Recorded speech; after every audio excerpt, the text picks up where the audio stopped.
दूसरों को भी फिर महाराज जी देखने आंकलन करने लगते, मैं तो 50,000 नाम जब करता हूं, ये तो अब पतन हो जाएगा, अब पतन हो जाएगा, अब साधक गिरेगा। अपने को देखना बात अलग, लेकिन जहां दूसरों से होड़ लगा ली, दूसरों के गुण देखने लगा, अब उसका निश्चित पतन हो जाएगा, गिरेगा, परमार्थ से भ्रष्ट होगा। पक्का लिख ले, कागज में लिख ले, निश्चित गिरेगा। पर दोष दर्शन पर गुण दर्शन नहीं, तात सुनो मायाकृत गुण और दोष अनेक, गुण यह उभय न देखी, देखी सो अविवेक। यह अज्ञान है, दूसरों की तरफ दृष्टि नहीं डालने की। 50,000 जप रहा, मैं 1 लाख जप रहा हूं, वो ऐसे जप रहा, मैं ऐसे नहीं। उसमें भगवान देखने, मेरे भगवान इस रूप में है, ये देखना है, और अपने को देखना है साधक रूप में। मैं सेवक, सचराचर रूप स्वामी भगवंत, पूरा जगत मेरा इष्ट स्वरूप है और मैं सेवक हूं।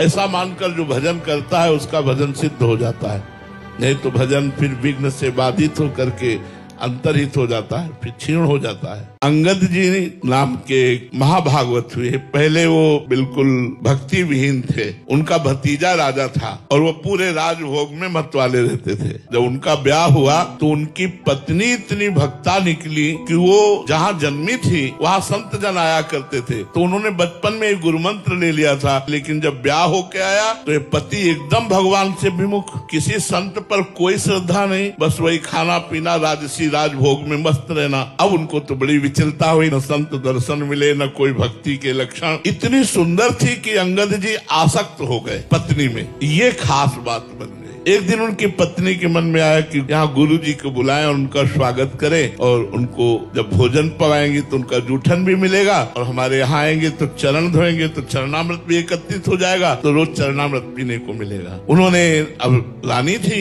सेवकों को भेजा गुरु जी के पास प्रार्थना पत्र की, आप कृपा करके पधारो। मैं तो नहीं आ सकती क्योंकि हमारे पति भक्ति भाव के विरुद्ध है, तो आप कृपा करके घर एक बार पधारो। संत बड़े दयार्द होते हैं, वो आ गए, वो चरणामृत उतारी और गुरुजी के चरण दबा रहे थे। इतने में वो अंगद जी आ गए। अंगद जी ने देखा बाबा जी और रानी हमारी चरण दबा रहे, क्या क्या ना बोल गए, मतलब बहुत ही बुरा बोल गए। अब संत तो मान अपमान से ऊपर होते हैं। अब वो तो रोने लगी रानी, गुरुदेव भगवान क्षमा कीजिए, ये बहुत ही भक्ति विरोधी भाव वाले हैं, आप क्षमा कीजिए। उनका कोई बात नहीं बेटा, मैं जा रहा हूँ यहाँ से, तुम अपने भजन में लगना। और वो चले गए। अंगद जी को देखकर उनकी पत्नी ने कहा कि तुमने हमारे गुरु का अपमान किया। मैं आपसे तो कुछ नहीं कह सकती क्योंकि आप हमारे पति हो, लेकिन आज से नियम लेती हूँ, मैं पानी भी नहीं पीऊंगी, तुमसे संभाषण भी नहीं करूंगी और अपने प्राण त्याग दूंगी। जाकर एकांत कमरे में हो गए। अब अंगद जी व्याकुल हो गए क्योंकि पत्नी से बहुत प्यार कर